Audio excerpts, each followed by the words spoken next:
what about repercussions for what happened during this process? I was here for Judge Bork. I was young speechwriter in the Reagan administration. I was here for Justice Thomas, obviously. But I think this actually rivaled both of those. It was brutal. And Lindsey Graham was on with us last night, and he talked about the need for repercussions against the wrongdoers in this case. Let's watch. I believe Dianne Feinstein didn't leak it, but I don't know about her staff. I do know this. Her staff recommended to Dr. Ford Ms. Katz, who hates Trump as a politically active leftist lawyer. But why not get secure their emails and texts, leaking confidential information? You were going to do that tonight? Here's what I'm going to do. Anybody who did this is going to pay a price. Will they pay a price? I think it'll be investigated. But, you know, it didn't work. I think the most important thing to note here is that these tactics did not work. You don't want to go through this again. You want to pay. Well, people need to pay for what I want these people to know, Laura, is we're prepared to go through it again. They're not going to intimidate us. They're not going to tell us how to vote. And they've actually, you know, they actually helped us win this vote. Their tactics actually helped us unify our people and win this vote. They're going to help us win a month from now on November 6th, too. Do you think you'll pick up Senate seats, and if so, which ones? I hope so. This underscores how important it is. I mean, we have a close margin, a very close margin. I'd like to have a few extra Republican senators. Let's talk about the media's role in all of this, amplifying charges. We had another point I want to play from Susan Collins when she talked about the rape rooms and these words that were being thrown around against this esteemed judge. Let's watch.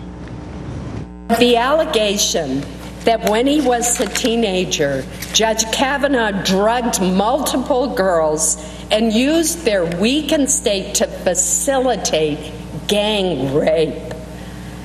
This outlandish allegation was put forth without any credible supporting evidence and simply parroted public statements of others. Including the media, a celebrity porn lawyer? I mean, I can remember when that sort of thing was not put on the air. I mean, people didn't just peddle nonsense with no corroboration.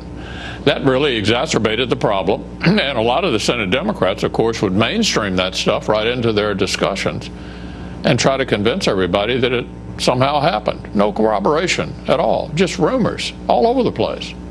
Senator Merkley from Oregon was quite upset today. He said this.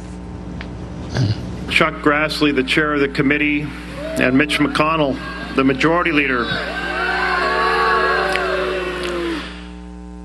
they said there's no contemporaneous evidence to support the women who came forward.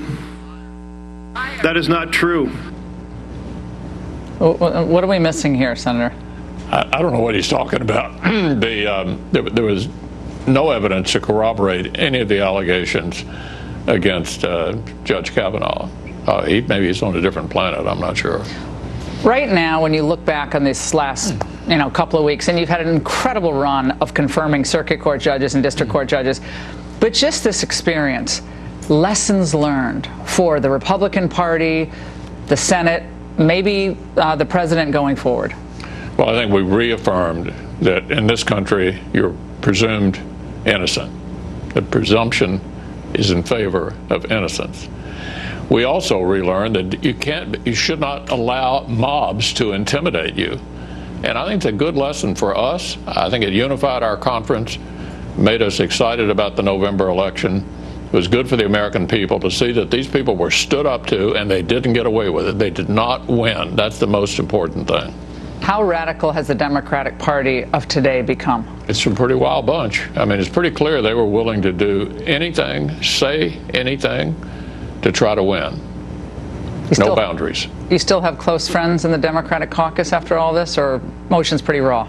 I think we'll get past it in terms of relationships, but it was a tough period, I hope they learned a lesson. You can do this kind of thing, but it doesn't necessarily get you to victory. Mitch McConnell, congratulations. Thank you, Laura. Thanks so much for being here. All right, ahead, Friday Follies with Raymond Arroyo.